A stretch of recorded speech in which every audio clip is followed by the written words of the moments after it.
Hello students. So welcome to third video of chapter number 3.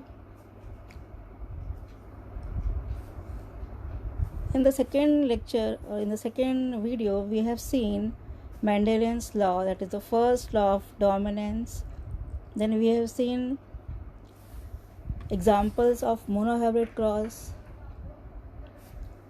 Now today we will study second law of Mendelian, that is law of segregation.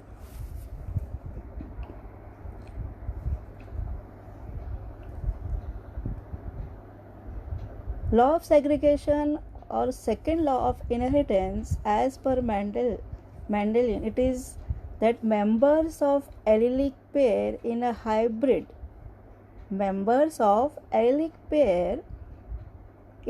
remain together without mixing with each other and separate or segregate during gamete formation.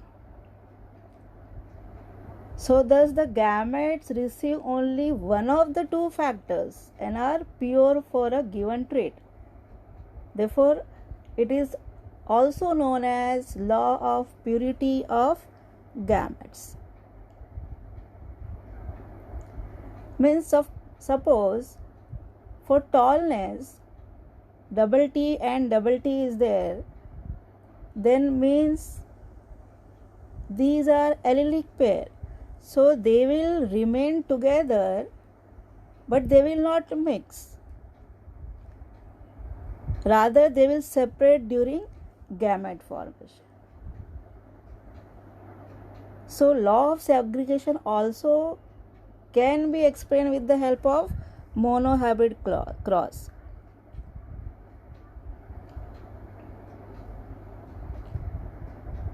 So reappearance of recessive trait in F1 generation. Reappearance of recessive trait in F1 generation is law of segregation. In F2 generation, So these are the two allelic pair. Here one example I have shown. Yellow and wrinkled seed of pea pod. So here yellow color is dominant and it is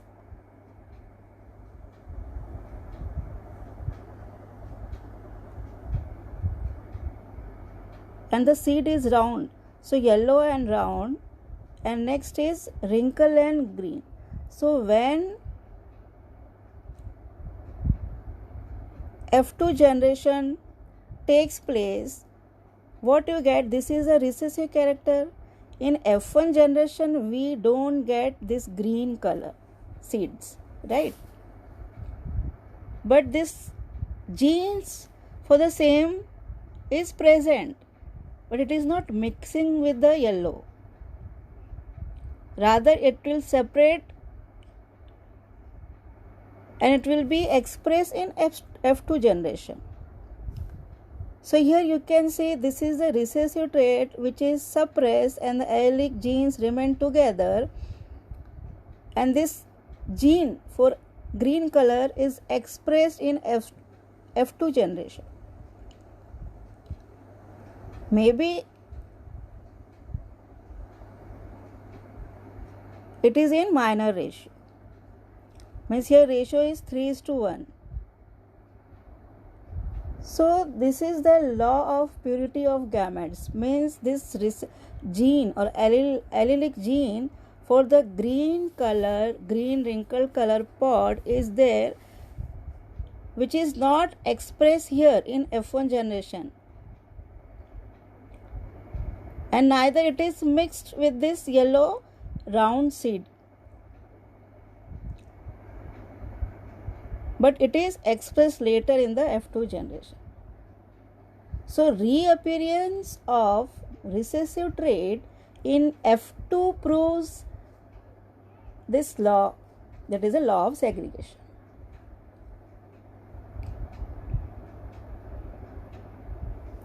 So all sexually reproducing higher organisms, they are diploid, means their chromosome is 2n, that is with 2 sets of chromosome, and their gametes are haploid, that is n, one with one number of chromosome. Therefore this law of segregation is universally applicable. It is universally applicable. So this is the second law. Now coming to third law, that is the law of independent assortment. Law of independent assortment. And this law is based on dihybrid cross. So what is dihybrid cross? A cross between two pure parents in which the inheritance pattern of two pairs of contrasting characters is considered simultaneously. Or it is a cross between two pure parents differing in two pairs of contrasting characters. So in case of monohybrid cross, we have considered only one character from each of the parent. But in dihybrid cross, we are considering two contrasting characters from either of the parent. And here dihybrid ratio is 9:3:3:1. Now this is the dihybrid cross. Now what is dihybrid? A term which is we are going to use here. It is heterozygous for two traits. Heterozygous and produce in a cross between two parents differing in two pairs of contrasting characteristics.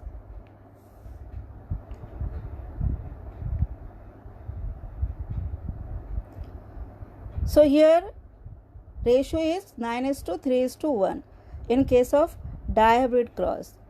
Now here I have taken one example. Round and wrinkle pod. Round yellow and wrinkle green. See, first character is round yellow, second trait is wrinkle green. So two traits we are taking from one parent, then again they are mixing with each other. So two traits, that is the round yellow and wrinkle green. So phenotypically we are seeing here that the yellow color is there and the seed is round, and here seed is wrinkle and color is green. And genotype for the same is, for yellow and round it is capital R and capital Y. And for wrinkle green it is small r and small y. So when F1 generation is carried out, all plants in F1 generation are yellow and round. All plants in F1 generation are yellow and round.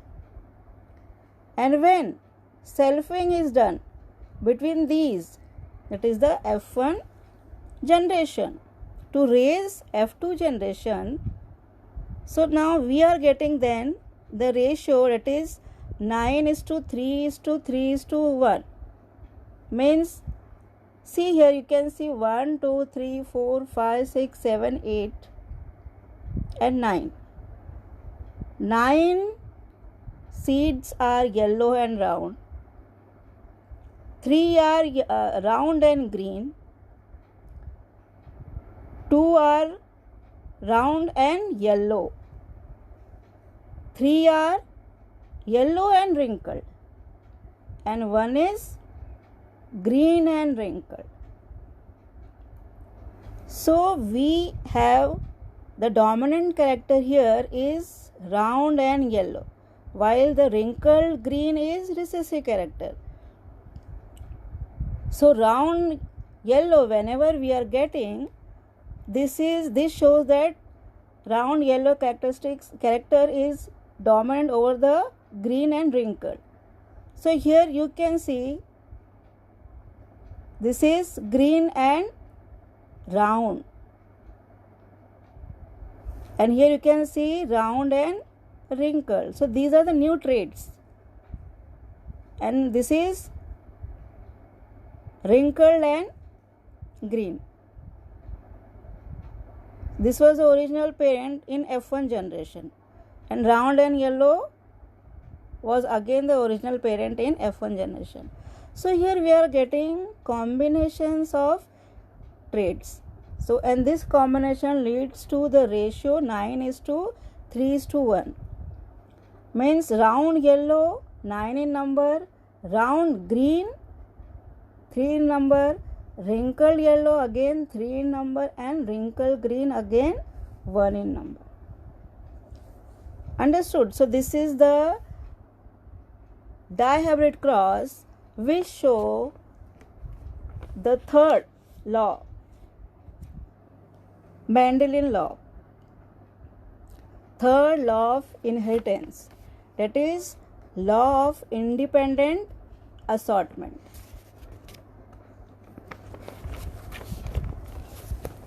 Now coming to next,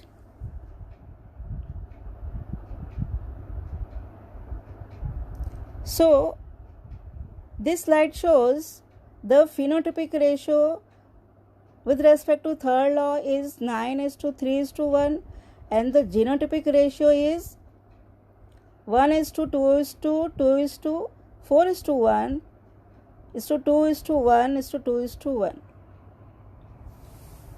Right, if you count this comes to the same figure, 9:3:3:1. So law of independent assortment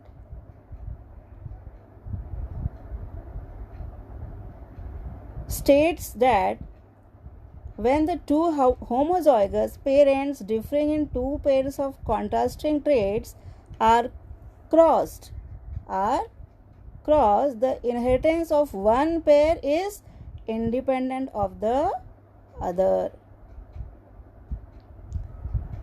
In other words, we can say when a dihybrid forms gametes, assortment of alleles of different traits is independent of their original combination in the parents. Means we have taken parents round and yellow and other green and wrinkled, but now we are getting number of combinations, and these combinations means one allele is independent of the other. That's why number of characters or number of traits, they are expressed in dihybrid cross. So the genotypic ratio is 1:2:4:1:2:1:1, and due to dominance there are only 4 phenotypes, and the phenotypic ratio is 9:3:1, and which is a dihybrid ratio.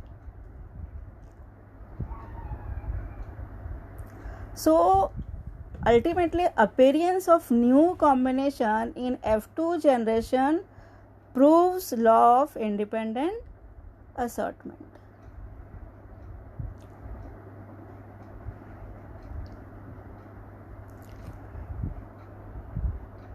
Now, before going to test cross,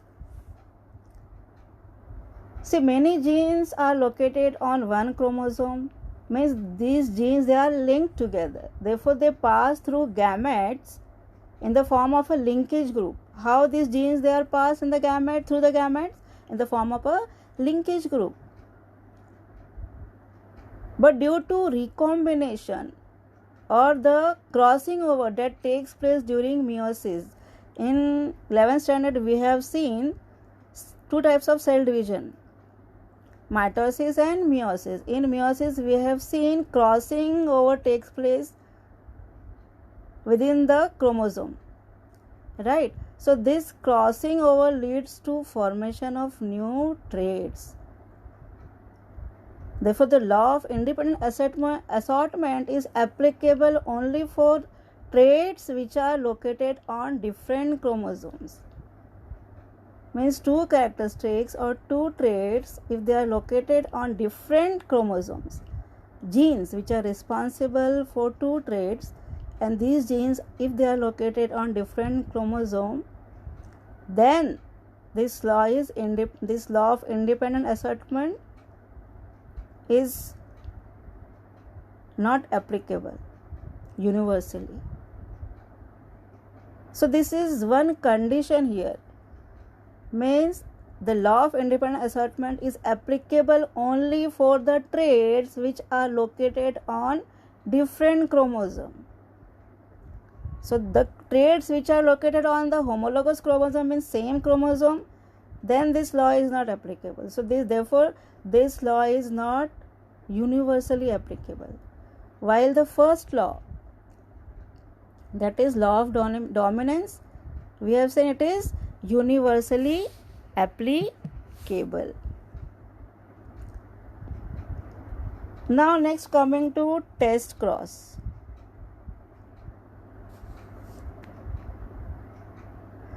This test cross used by Mendel, or it is device which is used by him to verify, to test the genotype of F1 or F2 hybrids. Now we know what is genotype and phenotypes. Genotype is genetic makeup and the phenotype is physical appearance, right?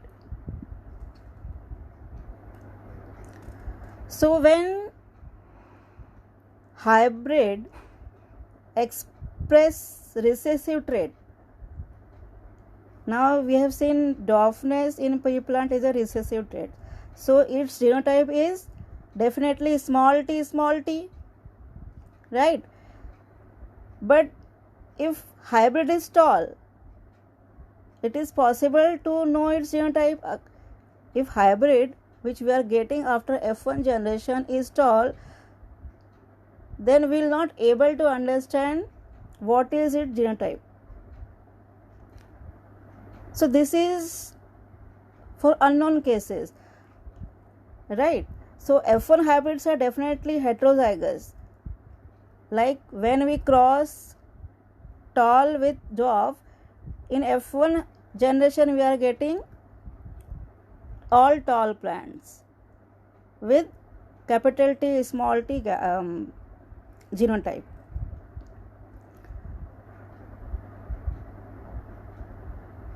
But in F2 generation, all tall plants are not heterozygous. We are getting 1:2:1 ratio, right? So therefore, to find out whether the tall plant which we are getting in F1, F2 or F3 generation is homozygous, means representing double T, capital T, or it is heterozygous, representing capital T or small t. So to verify the parent, test cross is performed. So in test cross, actually F1 hybrids are crossed with the homozygous recessive parent. Pay attention, with the homozygous recessive parent. Parent which is homozygous and recessive. With that only F1 hybrid is crossed. And since the offspring is crossed back with one of the parent, it is also called as back cross.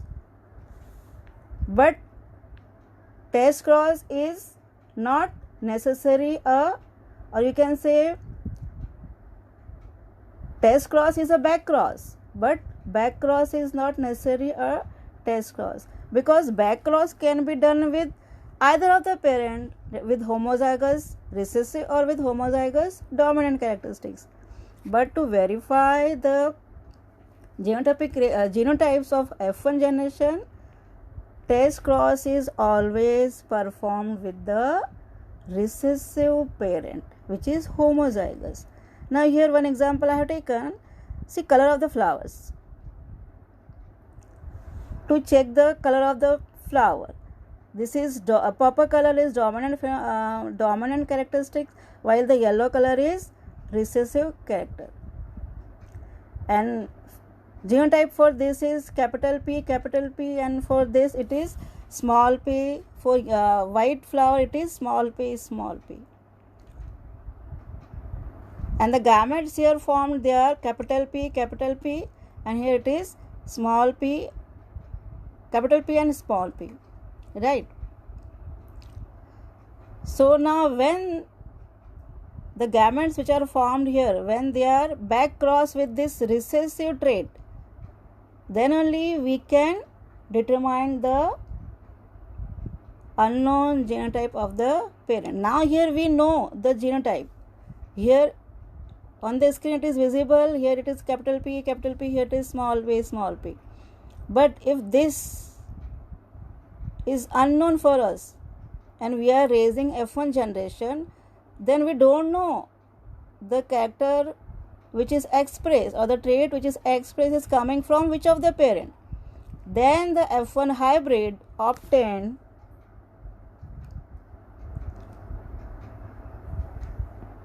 will be back cross with recessive parent to verify the genotype. So this is the significance.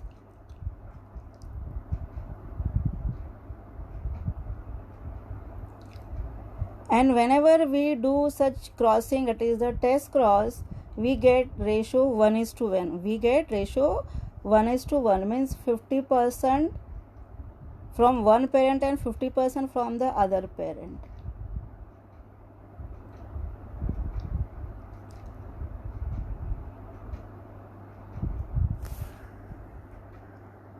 Now next, so uses. What are the uses of test cross?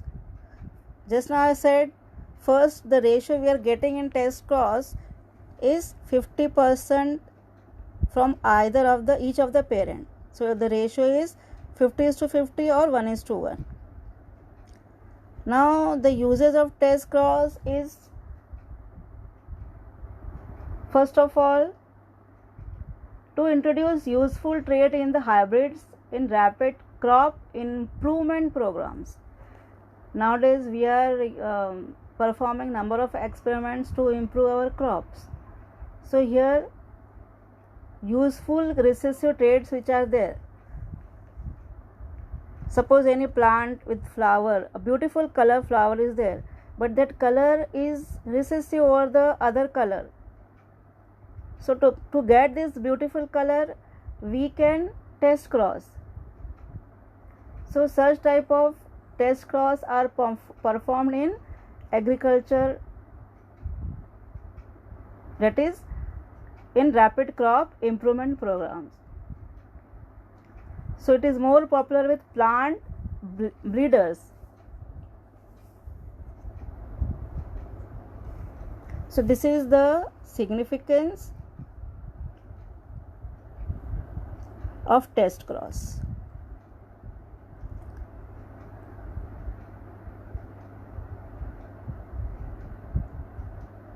Now this is all for today's lecture.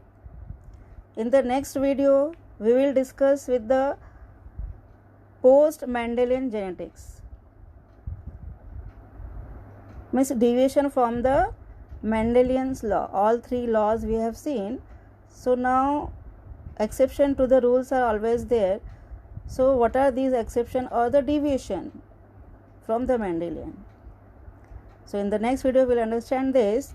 I hope you have understood today's topics. Okay students, goodbye, take care.